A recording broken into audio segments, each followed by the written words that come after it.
मुरादाबाद की सियासत में हलचल तेज हो गई है। पंचायत चुनाव से लेकर 2027 विधानसभा तक एआईएमआईएम ने अपने पत्ते खोल दिए हैं।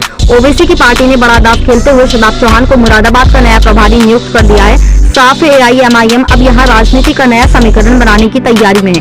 दरअसल मुरादाबाद में एआईएमआईएम की एक अहम बैठक बुलाई गई, जिसमें जिला अध्यक्ष मोहित फरगनी समेत पार्टी के दिग्गज नेता और सैकड़ों कार्यकर्ता जुटे। बैठक में मिशन 2027 को लेकर रणनीति बनी। संगठन को मजबूत करने से लेकर जनता तक एआईएमआईएम की नीतियां पहुंचाने का खाका खींचा गया। वहीं एआईएमआईएम के महानगर अध्यक्ष वकील रशीद एडवोकेट भी इस अवसर पर मौजूद रहे। पार्टी जिला अध्यक्ष मोहित फरगनी ने साफ कहा, अब एआईएमआईएम गली गली और गांव-गांव तक पहुंचेगी और जनता को एक मजबूत विकल्प देगी। वहीं नई जिम्मेदारी मिलने के बाद शदाब चौहान ने भी कहा, मैं पूरी जिम्मेदारी और दमखम के साथ एआईएमआईएम को मजबूत करूंगा और हर वर्ग की आवाज बनकर सामने आऊंगा। आगे जानकारी देते हुए बताया कि मेरे लिए ये गर्व का अवसर है कि मुझे मुरादाबाद जैसा ऐतिहासिक जिला दिया गया है, जिसमें हम अपने संकल्प के साथ यहाँ की क्या मूल विषय है और संगठन को मजबूत करके पंचायत चुनाव और विधानसभा चुनाव की हमें तैयारी करनी है। हमारे जो जिम्मेदार लोग हैं, उन सभी के नेतृत्व में हम अपने संगठन को कैसे मजबूत करना है। साथ ही ब्लॉक स्तर व ग्राम स्तर पर पार्टी का जो सदस्य का कार्यक्रम है, माननीय प्रदेश अध्यक्ष शौकत साहब के निर्देश अनुसार उसे प्रचार प्रसार करने के लिए विराजमान है। वहीं आगे कहा कि यदि किसी पर कोई आरोप लगता है तो उसे सजा देने का कार्य अदालत का है, पुलिस का नहीं है। पुलिस का काम सिर्फ जांच करने का है। साथ ही कहा कि मुरादाबाद पुलिस का ही कारनामा देख लीजिए। गौमांस को लेकर किसी और को पकड़ा गया और उधर से इधर किया गया और जो असली गौ तस्कर थे उनको बचाने का प्रयास किया गया, जिसमें कप्तान साहब ने इसे उजागर किया। वहीं कहा कि राजनीति में किसी के लिए भी अपशब्दों की मर्यादा लांघना बेहद अनुचित है। फिर चाहे वे प्रधानमंत्री जी की माता जी को गाली दी गई हो या फिर मणिपुर की हमारी बेटियों को नंगा घुमाने का षड्यंत्र रचा गया हो, ये बेहद निंदनीय है। यानी अब तस्वीर साफ है, मुरादाबाद में एआईएमआईएम अब पंचायत से विधानसभा तक सीधी लड़ाई के मूड में है। देखना दिलचस्प होगा कि क्या एआईएमआईएम का ये नया दाव मुरादाबाद की राजनीति में हलचल मचा पाएगा या फिर सियासी जंग में पुराने खिलाड़ी ही भारी पड़ेंगे। मुरादाबाद से मोहम्मद समीर की रिपोर्ट। मुरादाबाद आए, क्या कार्यक्रम? आज मुरादाबाद माननीय प्रदेश अध्यक्ष शौकत साहब के आदेश अनुसार मुरादाबाद के संगठन की समीक्षा के संबंध में मेरा आगमन हुआ है, क्योंकि एमआईएम ने पूरे प्रदेश भर में हर जिले में प्रभारियों की नियुक्ति की है और मेरे लिए ये गर्व का अवसर है कि मुझे मुरादाबाद जैसा ऐतिहासिक जिला पार्टी ने दिया है। बैरिस्टर ओवैसी साहब और शौकत साहब ने विश्वास जताया है और हम अपने संगठन के साथियों से मिलने के लिए और यहाँ के क्या मूल विषय हैं, संगठन को कैसे मजबूत करके पंचायत चुनाव और विधानसभा चुनाव की तैयारी करना है, क्योंकि ऑल इंडिया मजलिस इत्तेहादुल मुस्लिमीन मुरादाबाद की सभी सीटों पर विधानसभा चुनाव लड़ेगी एवं यहां जो पंचायत की सीटें हैं जिला पंचायत की, उन पर भी चुनाव लड़ने का कार्य करेगी। उसी की तैयारियों की शुरुआत आज से हो रही है। इस संबंध में हम संगठन के पदाधिकारियों को, जिम्मेदारों को, हमारे जिलाध्यक्ष फरगानी साहब और बकी साहब, हाफिज वारिस साहब, तमाम जो जिम्मेदार हैं, उनके नेतृत्व में कैसे पूरे संगठनात्मक ढांचे को मजबूत करना है और ब्लॉक स्तर, ग्राम स्तर पर पार्टी का जो कैडर प्रोग्राम और सदस्यता कार्यक्रम है माननीय प्रदेश अध्यक्ष शौकत साहब के आदेश अनुसार, उसको प्रचार प्रसार के लिए और सकारात्मक ढांचे को मजबूत करने के लिए मेरा आगमन हुआ।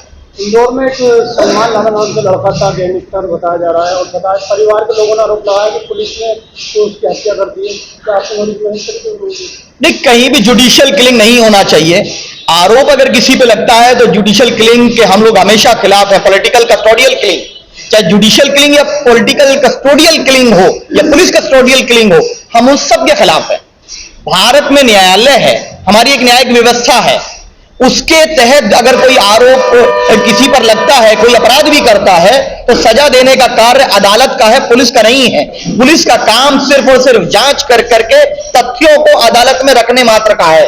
कानून व्यवस्था को संभालने का कार्य है और उसको अपना कार्य करना चाहिए। और आज तो आप इंदौर क्यों जा रहे हैं? आज आपके मुरादाबाद की पुलिस का कारनामा आप देखे होंगे। आप नहीं मालूम, आपको जानकारी मिली नहीं मिली, वहां गौमांस को लेकर क्या किया गया, किसी और पे पकड़ा गया, पहले उसको इधर उधर करने का प्रयास किया और जो ओरिजिनल गो तस्कर थे उनको बचाने का प्रयास किया किसी दूसरे को फंसाने के लिए, और कितना पैसा लिया। फिर यहां के कप्तान साहब को मैं बधाई देता हूं, आज ऐसे पुलिस अधिकारी बहुत कम मौजूद हैं जो अपने जो डिपार्टमेंट है उसकी कमियों को भी उजागर करने का कार्य करते हैं और वो कानून व्यवस्था को सर्वोपरि रखते हैं, न्याय को सर्वोपरि रखते हैं। मैं मुरादाबाद के एसएसपी को बधाई देता हूं कि उन्होंने जो भंडाफोड़ किया है, जो षड्यंत्र रचा जा रहा था गोमांस के संबंध में। बिहार में जो कांग्रेस की जो यात्रा की उसमें जो प्रधानमंत्री उनको लेकर आपत्तिजनक शब्द किया गया, हालांकि जो मुरादाबाद सांसद है रुचि वीरा, उनके द्वारा जो है उसको नजरअंदाज किया गया। किस तरीके से देखते हैं आप? देखिए, राजनीति में किसी के लिए भी एक शब्दों की मर्यादा लांघना बेहद अनुचित है। चाहे आदरणीय प्रधानमंत्री जी की माताजी को गाली दी गई हो, चाहे मणिपुर की हमारी बेटियों को नंगा घुमाने का षड्यंत्र रचा गया हो, चाहे दलितों के साथ हाथरस की घटना घटी हो, पूरे भारत में कहीं भी किसी भी प्रकार से महिला का अपमान होता है, यह बेहद निंदनीय है। और किसी की भी माताजी को गाली देना बेहद निंदनीय है। लेकिन अफसोस की बात है, जब आदरणीय प्रधानमंत्री जी की माताजी के बारे में आप शब्द कहे गए, जिसके हम भी उसका निंदा करते हैं, तो आदरणीय प्रधानमंत्री जी और बीजेपी को याद आ गया। और सोशल मीडिया पर हमारे परिवार के संबंध में और दूसरे राजनीतिक दलों के परिवार के संबंध में जो गालियां दी जाती हैं और बीजेपी और उसके समर्थन के वाले लोग देते हैं, जब खामोश हो जाते हैं। और मुझे एवं हमारी पार्टी के प्रदेश अध्यक्ष शौकत साहब को मारने की धमकी दी जाती है खुलेआम, और जब पुलिस से शिकायत की जाती है तो धमकी देने वाला कहता है कि आप किसी को भी टैग करो, किसी को भी मेंशन करो, हम आपकी हत्या करेंगे। अगर कोई ये धमकी दी जाती बीजेपी के लोगों को, तो देने वाले के घर बुलडोजर पहुंचता या नहीं पहुंचता, आप बताइए। उस पर कार्रवाई होती या नहीं होती, गोली पैर में लगती या नहीं लगती, ये सवालिया निशान है। क्या विपक्ष की आवाज को दबाने के लिए किसी के इशारे पर यह किया गया?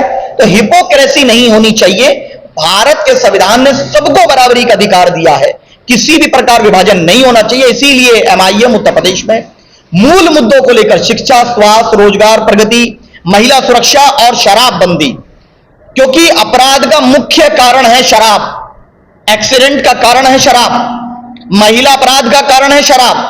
तो अगर हमारी सरकार होगी तो हम पूर्ण रूप से शराब को बंद करके अपराधीकरण को रोकने का कार्य करें।